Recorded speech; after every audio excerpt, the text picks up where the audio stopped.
of the journey, that we were able to keep everybody together. But along this journey, throughout 2022, it's Mental Health Month, right? Can we talk about some real conversations? Okay, we're gonna talk about some real stuff, especially amongst men, black men, black community.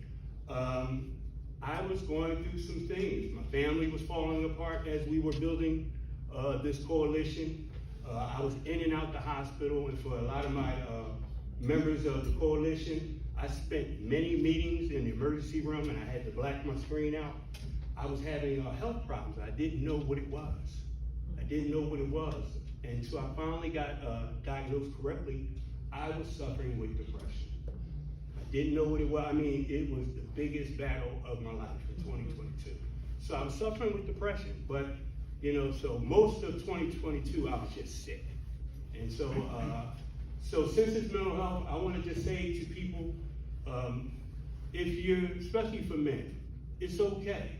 It's okay to get help. It's okay to ask for help. It's okay to wake up and not feel okay. You know, so it's okay. For people returning home, and this is something that I've been pushing with for the coalition, that we have a mandatory counseling session for people returning home. Because what happens when you're incarcerated, you have to suppress things. You have to suppress your emotions. You have to suppress a lot of things. And we know what happens when you suppress things. Eventually, they're going to come out. So I've been pushing, and I hope that it happens, that every individual is able to get a therapy session upon returning home, just like they have the CDPO. That should be mandatory, because usually people are not in a good space.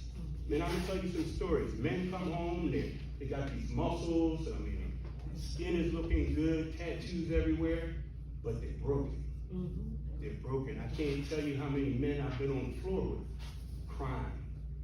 Let them know it's okay, because they have disappointed their families, they disappointed themselves.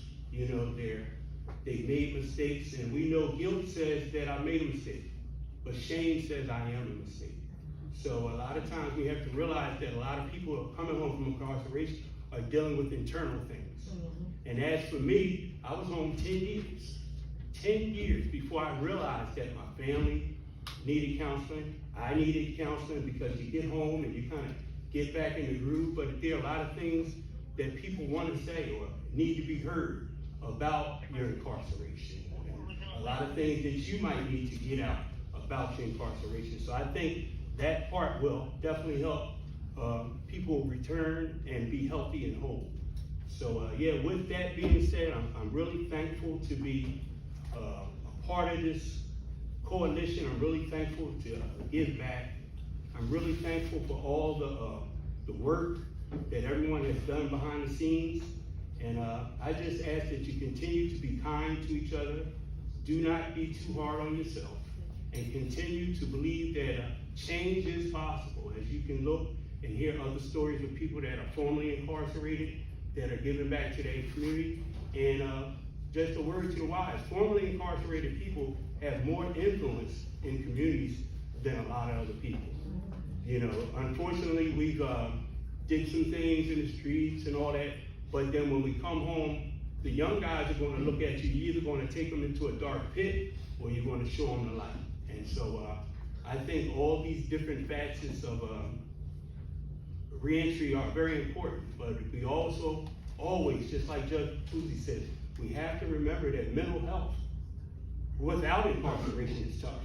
We just came through a pandemic, and I think the biggest epidemic now in hospitals is stress, depression, and anxiety. So then you compound that with returning home from prison, you know. And so we have to be empathetic and compassionate and patient with people that are coming home. They're coming home from one environment to another.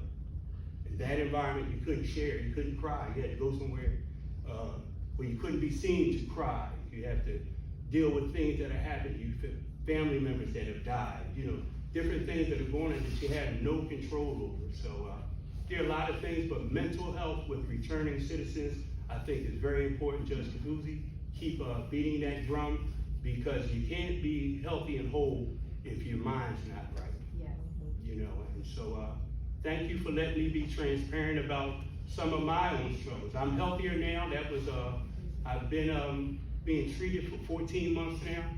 I'm about 95% back, so I'm thankful, I'm grateful.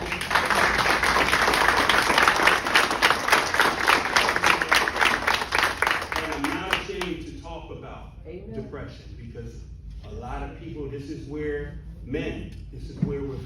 we're being drug into the pit, because we're suffering in silence.